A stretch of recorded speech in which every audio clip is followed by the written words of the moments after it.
Episode की शुरुआत होती है जब नयनतारा कहती है कि सूरजो खतरे में है, इसलिए उसे हॉस्पिटल जाना ही होगा। तभी सूरजो वहां आ जाता है और पूछता है कि उसके साथ क्या हो गया। सूरजो को ठीक देखकर नयनतारा को सुकून मिलता है और वो उसे गले लगा लेती है।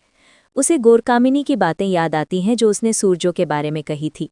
नयनतारा कहती है कि वो सूरजो को कहीं भी जाने नहीं देगी। सूरजो उसे शांत होने को कहता है और बताता है कि वो सिर्फ अपना वॉलेट भूल गया था, इसलिए वापस आया। वो पूछता है कि नयनतारा इतनी घबराई हुई क्यों है।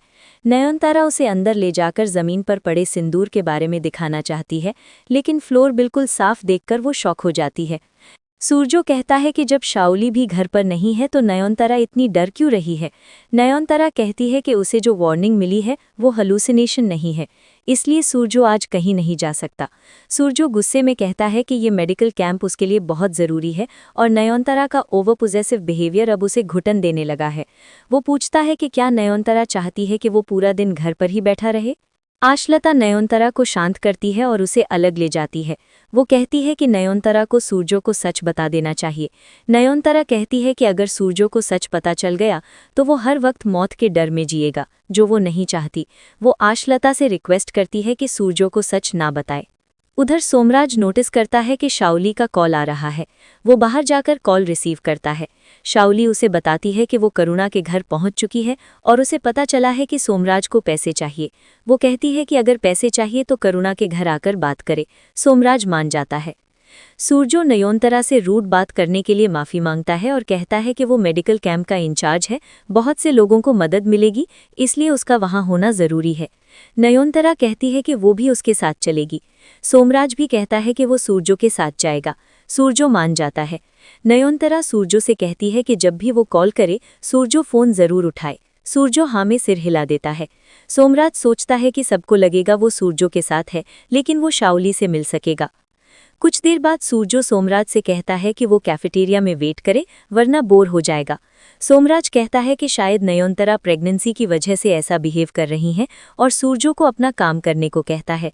सूरजो अंदर चला जाता है और सोमराज कार लेकर वहां से निकल जाता है।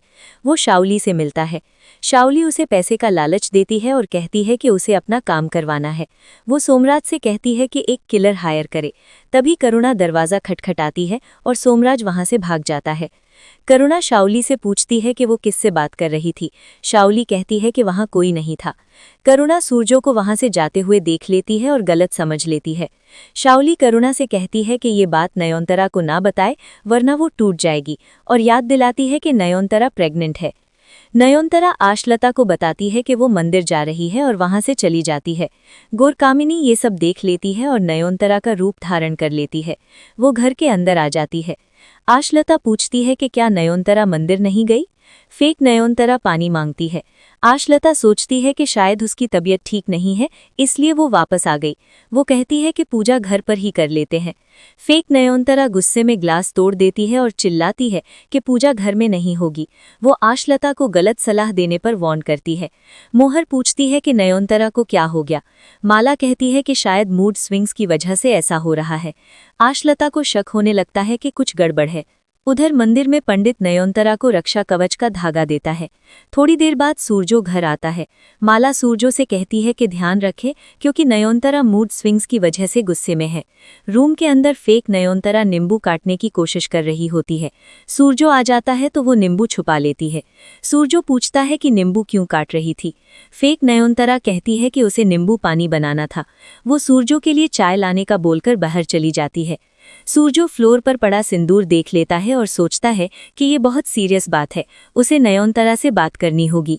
उधर गोरकामिनी अपने असली रूप में वापस आ जाती है और कहती है कि उसने सूरजो और नयनतारा के बीच गलतफहमी पैदा कर दी है।